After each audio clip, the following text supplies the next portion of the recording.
Magandang araw. Ang ating tatalakayin ay ang pagtuturo ng wika at panitikan bilang daluyan ng pagkatuto. Ang wika at panitikan ay hindi lamang asignatura, kundi pangunahing daluyan ng pagkatuto sa lahat ng larangan ng edukasyon.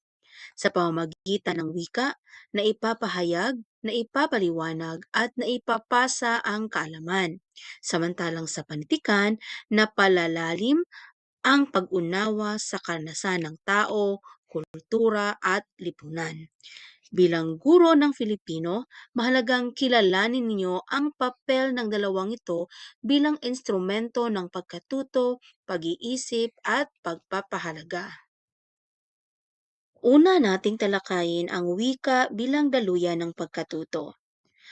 Ang wika ang medyum ng pag-iisip at komunikasyon.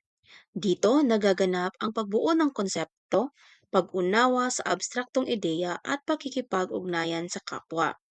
Mahalagang gampanin ng wika sa pagkatuto sa una, kognitibo. Sa pamamagitan ng wika, napoproseso ang impormasyon, yung pagpapaliwanag, pagsusuri at pagpupuod. Pangalawa, sa socio-cultural. Ang wika ay salamin ng kultura at paniniwala ng lipunan. Dito nagiging makabuluhan ang aralin dahil nakaangkla sa karanasan ng mag-aaral. At panghuli ay pedagohikal. Malinaw at angkop na paggamit ng wika ng guro ay susi sa epektibong pagtuturo. So halimbawa, ang paggamit ng Filipino bilang wikang panturo sa talakayan ng araling panlipunan o kaya ay science o agham. Ito ay nakakatulong sa mas malinaw na pag-unawa sa mga konsepto, lalo na sa mga mag-aaral na mas sanay sa sariling wika. Pangalawa, panitikan naman bilang daluyan ng pagkatuto. Ang panitikan ay sisidla ng kaalaman, damdamin at pagpapahalaga. Ito ay daluyan ng pagkatuto na humuhubog hindi lamang sa isipan kundi pati sa pagkatuto ng mga mag-aaral. Narito yung mga ambag sa panitikan sa pagkatuto. Una, paglinang ng kritikal na pag-iisip. Sa pagsusuri ng mga tauhan, banghay, tema, natutuhan ng mga mag-aaral ang magtanong, maghambing at magbigay hatol. Pangalawa, pagpapahalagang pantao at panlipunan, na ipapaloob sa panitikan ang mga isyong moral, kultural at historikal. Pangatlo, empatya at kamalayang panlipunan. Ang paglalakbay sa mundo ng mga tauhan ay nagbubukas ng pag-unawa sa karanasan ng iba. Halimbawa, ang pagtatalakay ng mga akda ni na Lazaro Francisco, Amado Ver Hernandez o kaya ay ni Luwalhati Batista ay nagiging daluyan upang maunawaan ang mga isyung tungkol sa agraryo, paggawa, kasarian at nasyonalismo.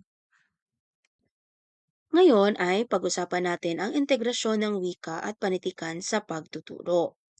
Masasabing ang pagtuturo ay nagaganap kapag ang wika at panitikan ay magkaugnay na ginagamit sa loob ng silid-aralan. So sa mga estratehiya, halimbawa, paggamit ng mga akdang pampanitikan bilang lunsaran o springboard ng diskurso para sa debate, refleksyon at pagsulat. Pangalawa, pagpapagawa ng mapanuring sanaysay, mga dula-dulaan o malikhaing presentasyon bilang patunay ng pagkatuto. At pag-uugnay rin ng mga akda sa kontemporaryong isyo at lokal na karanasan ng mga mag-aaral. Ano naman ang papel ng guro? Ang papel ng guro ay tagapamagitan ng wika at panitikan. Siya ang lumilikha ng makabuluhang konteksto ng pagkatuto, gumagabay sa interpretasyon at diskurso at nagtataguyod ng mapanuri at mapagpalayang edukasyon.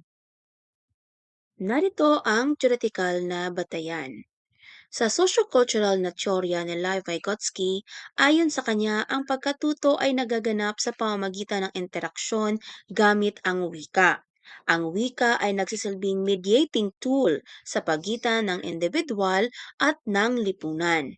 Sa silid-aralan, ang talakayan, kolaboratibong gawain at diskurso sa panitikan ay nagiging scaffolding kumbaga upang unti-unting maabot ng mag-aaral ang mas mataas na antas ng pag-unawa.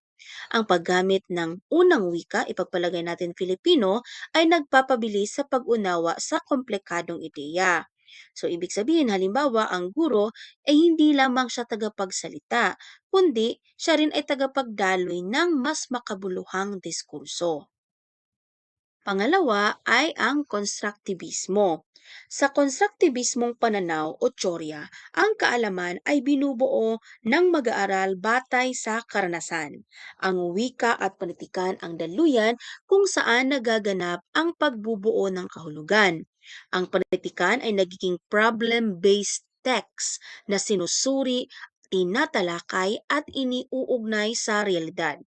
Ang pagsulat at pagsasalita naman ay hindi lamang siya output, kundi proseso ng pagkatuto. Ngayon, dadako tayo sa wika bilang kasangkapan ng mas mataas na pag-iisip. Ang wika ay hindi lamang siya daluyan din ng mensahe, kundi mekanismo ng pag-iisip. So narito yung mga antas ng pagkatutong pinauunlad ng wika. Una ay pag-alala at pag-unawa. Halimbawa is pagbibigay ng kahulugan sa salita, ng mga ideya o kaya ay teksto.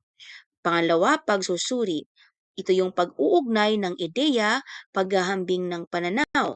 At ang pangatlo ay ang paglikha, halimbawa ay paglikha ng malikhaing pagsulat o kaya ay pagbuo ng sariling interpretasyon. So halimbawa sa pag-aaral ng tula, hindi lamang makahulugan o hindi lamang yung kahulugan ng talinghaga ang tinatalakay, kundi kung paano hinuhubog ng wika ang damdamin at ideolohiya ng isang tula. Ngayon ay dadako tayo sa panitikan bilang lunsara ng kamalayang panlipunan. Ang panitikan ay refleksyon at kritika ng lipunan. Bilang daluyan ng pagkatuto, ito ay nagiging makapangyarihang instrumento sa paghubog ng mapanuri at makataong mamamayan. Narito yung mga dimensyon ng pagkatutong hatid ng panitikan. Una ay historical. Ito yung pag-unawa sa konteksto ng panahon na kung kailan naisulat yung akda. Pangalawa, kultural, pagkilala sa tradisyon, paniniwala at identidad na nakapaloob sa akda. At pangatlo, ethical, pagninilay sa tama at mali, hustisya at responsibilidad. So halimbawa, yung nobelang Sugat ng Alaala, maaring gamitin ito hindi lamang sa pagsusuling pampanitikan, kundi bilang daluyan ng pagkatalakay sa trauma ng digmaan, pag-ibig sa gitna ng tunggalian, at mga kolektibong alaala. Ngayon ay dito tayo sa panitikan bilang kritikal na praktika ng pagkatuto. Ang panitikan bilang diskurso, hindi lamang teksto. Ang panitikan ay hindi patay na teksto, kundi buhay na diskurso na patuloy na nakikipag-usap sa mga mambabasa. Ang kahulugan ng akda ay nabubuo sa interaksyon ng teksto, mambabasa at konteksto. Ang klase sa panitikan ay nagiging site of negotiation of meaning. Ibig sabihin, yung guro ay hindi lamang nagbibigay ng tamang interpretasyon, kundi lumilikha ng espasyo para sa maramihang pagbasa. Dito naman tayo sa panitikan at kamalayang historikal. Ang bawat akda ay nakaugat sa tiyak na panahon at kondisyon ng lipunan. Ibig sabihin nito, sa pagsusuri ng panitikan, natututuhan ng mag-aaral ang pagbasa sa kasaysayan mula sa perspektiba ng karanasan, hindi lamang petsa at pangyayari. Sa kabuuan, ang pagtuturo ng wika at panitikan bilang daluyan ng pagkatuto ay isang mapanindigang praktika. Ito ay epistemologikal, ibig sabihin paano natin nalalaman. Ito din ay kultural, sino tayo, at politikal, ibig sabihin kanino nagagaling yung tinig. Sa ganitong lapit, ang klase sa Filipino ay hindi lamang pag-aaral sa wika at akda, kundi pagsasanay sa pag-unawa, paghamon, at paghubog ng makabuluhang lipunan. Sa huli, tandaan natin na ang pagtuturo ng wika at panitikan bilang daluyan ng pagkatuto ay hindi lamang paghahatid ng kaalaman, kundi paghubog ng pag-iisip at kamalayan ng mag-aaral.